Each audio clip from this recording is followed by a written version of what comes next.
ရွှေတို့ရဲ့ social media မှာပြည်သက်တွေအားလုံးမင်္ဂလာပါ Manchester United က Bradford ကိုရှုံးပြီးတဲ့နောက်မှာနီးပြအစားထိုးဖို့သတင်းတွေစက်တိုက်ထွက်လာတယ်။ Amorim အနေနဲ့ United နီးပြဘဝမှာရလက်တွေတောက်လျှောက်ဆိုးရွားနေပြီးတော့ဘလောက်ပဲအသင်းပိုင်ရှင်တွေက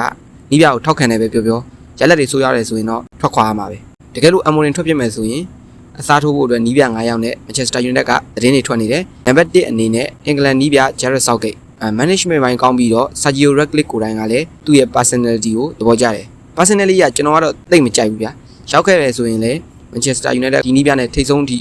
မရောက်နိုင်လို့ဘူးလို့ကျွန်တော်ကတော့ခံမှန်းမိ။နောက်တစ်ယောက်ကတော့ Crystal Palace ရဲ့နီးပြ Oliver Glasner အသက်52နှစ် Australia နိုင်ငံသားဖြစ်တယ်။မနစ်က Crystal Palace နဲ့အတူ Man City ကိုကြော်ဖြတ်ပြီးတော့ FA Flower ကိုရရှိခဲ့တယ်လို့ဒီနှစ်မှာလည်း community တိုင်းမှာ Liverpool ကိုကြော်ဖြတ်ပြီးတော့ရယူနိုင်ခဲ့တယ်။နောက်ဆုံး18ပွဲမှာရှုံးပွဲတစ်ပွဲမှမရှိခဲ့ဘူး။သူ့ရဲ့ formation ကလည်း3 back formation ပဲကျွန်တော် Amorim နဲ့တူတူပဲ။နောက်တစ်ယောက်ကတော့ဘုံမောင်နီးပြ Anthony Iraola တက်ငယ်ငယ်နဲ့ modern attacking football ဆိုတာဘာလဲဆိုပြီးတော့ Premier League လို့ပြိုင်ဆိုင်မှုပြင်းထန်တဲ့ league မှာတရားပြနေတဲ့နီးပြဗျာဘုံမောက်ကသူ့လက်ထက်မှာတိုးတက်မှုတွေအများကြီးမြင်ရတယ်နောက်ဆုံး Premier League 4ပွဲရှုံးပွဲမရှိဘူး Spurs ကိုနိုင်တယ်သူတို့ Brighton ကိုနိုင်တယ် Newcastle နဲ့ Leeds United ကိုတည်ရကြတယ်ဒါကြောင့်ရှိတဲ့သူနဲ့ပဲအဆင်ပြေအောင်ကန်နေတာဗျာ United လို့တန်း200ကျော်သုံးပြီးတော့ဝယ်ထားတဲ့တိုက်စစ်တွေသူ့မှာမရှိဘူးဗျာနောက်တစ်ယောက်ကတော့ Xavi Fernandez သူ့အနေနဲ့ United ကိုကင်တွယ်ကြောင်းမကြခင်ကမှကျွန်တော်ဗီဒီယိုတစ်ပုဒ်တင်ပြီးပါပြီ Xavi ကို personally ကကျွန်တော်တော့သဘောကျတယ်သူကနီးစနစ်ကောင်းတဲ့ကွက်လက်ကစားသမားဖြစ်တဲ့အပြင်ဘာစီလိုနာကိုကင်တွယ်တုန်းကလည်းဗန်နာရေးပြဿနာတွေ